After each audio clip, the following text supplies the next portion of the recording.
अस्सलाम वालेकुम। मैं हूं अरसलान इकबाल और आप सबका इकबाल फैमिली में फिर से खुशमदीद है। आज मैं आपको एक ऐसे वाक़या के बारे में सुनाने जा रहा हूं जो हमें तवक्कुल और सब्र का दर्स देता है। यह वाक़या है हज़रत मरियम अलैहिस्सलाम का, जो कुरान में एक अजीम शख्सियत के तौर पर ज़िक्र की गई हैं। हज़रत मरियम अलैहिस्सलाम अपने ज़माने की बहुत पाक दामन और अल्लाह की मुखलिस बंदी थीं।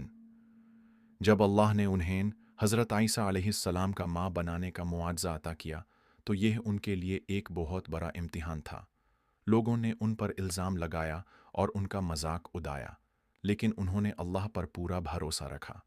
जब उनका वक्त करीब आया, तो वो तन्हा और अकेली एक खजूर के दरख्त के नीचे चली गईं।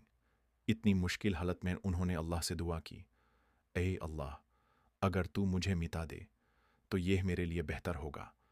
लेकिन अल्लाह ने उन्हें तसल्ली दी और कहा, गम न करो, तुम्हारे लिए इस दरख्त के नीचे पानी का चश्मा निकाला गया है, और इस दरख्त को हिलाओ ताकि तुम्हारे लिए ताज़ा खजूरें गिरें।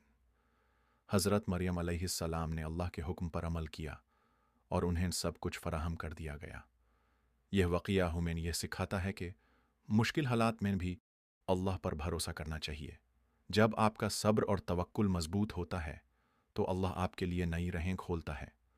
अगर आपको यह वाक़या पसंद आया हो, तो ज़रूर शेयर करें और अपने दोस्तों को भी इसके बारे में बताएं, और हमारे चैनल को सब्सक्राइब करना ना भूलें, ताकि आपको हर